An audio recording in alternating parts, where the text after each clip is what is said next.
Mr. Alvaro Lario, President of the International Fund for the Agriculture Development and Chair of UN Water. Welcome to Al Arabiya, sir. Thank you very much. Thank you for having me, Talal. It's a pleasure, sir. We see reports that say if global food systems are not transformed, the world population could be too big to be fed by the year 2050. How true is this? Well, I think what we need is to look at who's somehow having the biggest cost in terms of how food systems are right now. And we have a number of players or stakeholders which are being affected. One is the small-scale farmers, which are many times producing the food but not getting a lot of the benefits, and who are also having to adapt to climate change. Then we have also consumers, which we are seeing more and more of the population unable to either afford a healthy diet, which is more than 3 billion people, but also obese in other cases, since they are not eating the right nutritious food. So we have a double burden, so to say. On one side, we have undernutrition and food insecurity, and we have obesity and overnutrition. So there's these two aspects related to malnutrition currently. And how do you work on trying to balance the two? Well, that's a very good point. So we try to both not only increase the production of food, which is one matter, but also make sure that the food that is being produced is nutritious food, but it's also diversified in terms of crops, that we don't only produce monocultures or certain type of crops, but a variety of ancient grains too, as an example, and that food is also nutritious. We're also trying to make sure that agriculture or small farms are a business. That means that when you go into agriculture, you can have a decent income and a decent job. And I think that's the start of the type of investments that we do. When thinking about global food security, why is it important to think about small farmers?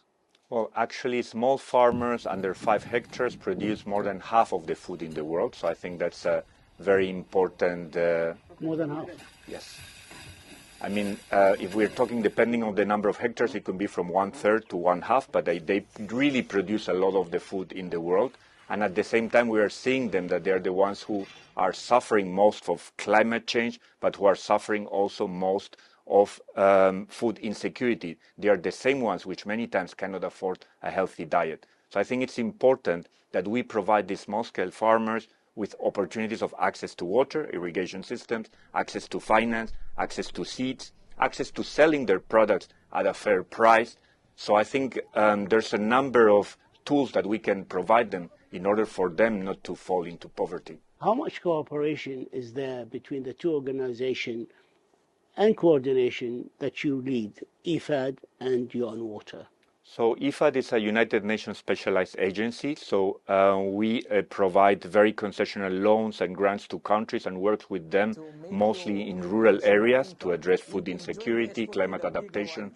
The United Nations Water is actually an interagency mechanism. So we bring together all of the principles in the United Nations, the institutions, but also 36 of them, but also another 40 partners, the biggest water NGOs, the biggest, also some of the big companies on water, and we all come together to discuss some of these challenges.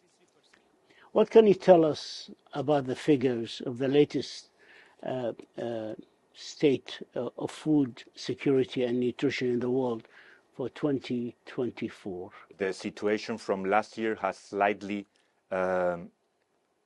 improved. However, we are very far away from the figures that we had before COVID-19. So there's going to be more than 130 million still people who are suffering of food insecurity if we compare it to the period before COVID. So the situation has slightly improved from the last year, but still we are not in a very good situation. Plus the projection for 2030 will be that slightly under 600 million people will still be food insecure and hungry, which is 1 in 11 in the current population. The SDGs, the 2030 agenda, it's at risk, as we hear, if we don't move fast enough on water and sanitation. For example, Sustainable Development Goal number 6, ensure availability and management of water and sanitation for all, is off track. And can it be brought back to track by 2030? And how did we get to this stage? As you were mentioning, the Sustainable Development Goals are generally off track. SDG 1 and SDG 2, poverty and hunger, are looking very worrisome.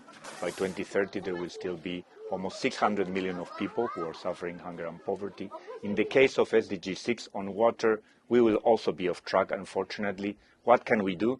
We should start right now looking into potential investments that are going to make both water and sanitation really available for everybody. We have almost 2 billion people that currently do not have access to drinking safely water, which is already very alarming. We have very short time to do that.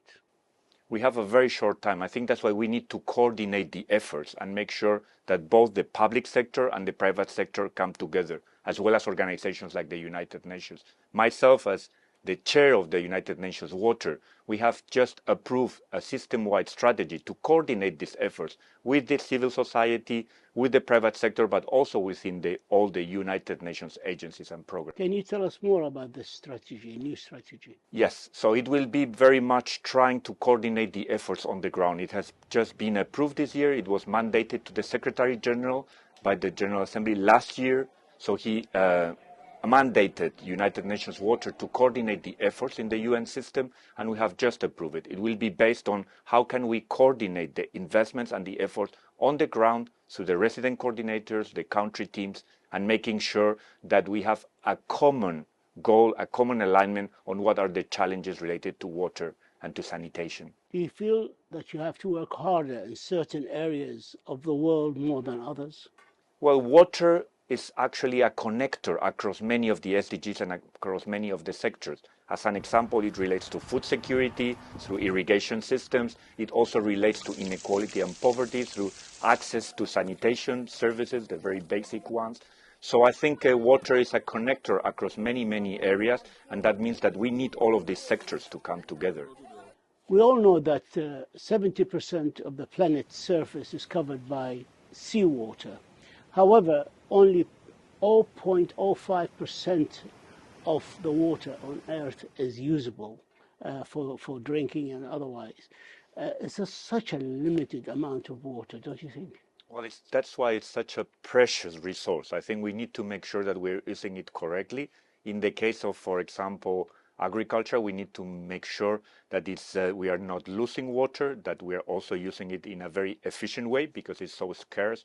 Right now, we have more than 25 countries which are really stressed or water stressed. What does it mean? That 80% of the water they consume is already being used, of the water that is available for irrigation, industrial use, consumption. So any small shock, any small drought will make a big impact. So they will become really having a big challenge to be able to attend that type of shock. How far are you down the efforts of making more seawater usable? Well, there's some countries like, for example, Saudi Arabia, who have really advanced in terms of technology, desalination, and that's very important given the supply. At the same time, it's not always transferable to other countries because not all countries have the same access to low-cost energy, as an example. But it's very important that we put in place the technology and that we can make it also available to all sorts of countries. To what extent does climate change affect the small quantities of water available for us? Well, I think when we think about water scarcity, we tend to think about droughts. And droughts, for example, this year produced an emergency food security situation in Zambia. As an example, we have seen the opposite in Pakistan a number of years ago, where floods actually wiped away 1/3 of the country. So I think it's very important that when we talk about water, it's not only how water is coming or the rainfall, whether the absence or too much of rain, but also how it's managed. So I think the management of water is very important to make sure there's the right infrastructure and also the right use of the water and at the right price. Do you believe that what's being said around that future war will not be over oil but over water? Well, this is, I think, one very political question, because actually one of the issues that happens when we talk about water is that there's sometimes a very political element, which is transboundary waters, upstream, downstream. But beyond the agreements between the countries, which there have been a good number of them, and there's also a number of conventions talking about this, I think it's important that we talk about how we're using it, how we are building dams, how we are using irrigation for food security and other matters, how we are having access to sanitation. So beyond the politics, I think there needs to be a common agreement on water use and water management. Are you in the process of working on this common agreement? Well, the strategy is one of the ways that we are trying to make this happen on the ground. And I think the strategy is a very good reflection of how the entire UN has come together with civil society, but also with the private sector. Are you optimistic? I am optimistic. I do believe that there's I would say, a big opportunity to use water in terms of development, but also in addressing inequalities. So I think it's a resource that can really improve the lives of many millions of people. What is the efforts that you organize, both your organizations, and is doing in the Middle East in particular? Well, in terms of water stress, as you said, the Middle East and North Africa are the two regions that are more water stressed, like more than 73%. So actually, they're suffering of it. And among the countries, the 5-6 countries that are suffering more from water stress are actually in the region. You have Bahrain, you have Kuwait, you have Lebanon, Oman, Qatar. Jordan is one of them, but it's not one of the 5 or 6. But you can see already that there's most of them are actually in the region. So there's a lot of need to really address and see how there can be a cooperation in this specific topic. Well, in the case of IFAD, that's the International Fund for Agriculture Development, we have a number of projects related especially to irrigation and small-scale irrigation for small-scale producers. In some cases, there's bigger dams, but they're not always connected to the small-scale farmers, and we want to make sure that they also have access to water. Otherwise, there's no farming business. Alvaro, Lario, the president of the International Fund for the Agricultural Development and chair of UN Water, we thank you for your time and your insights, and we wish you all the very best in your good efforts. Thank you very much. Thank you, sir. Thank you.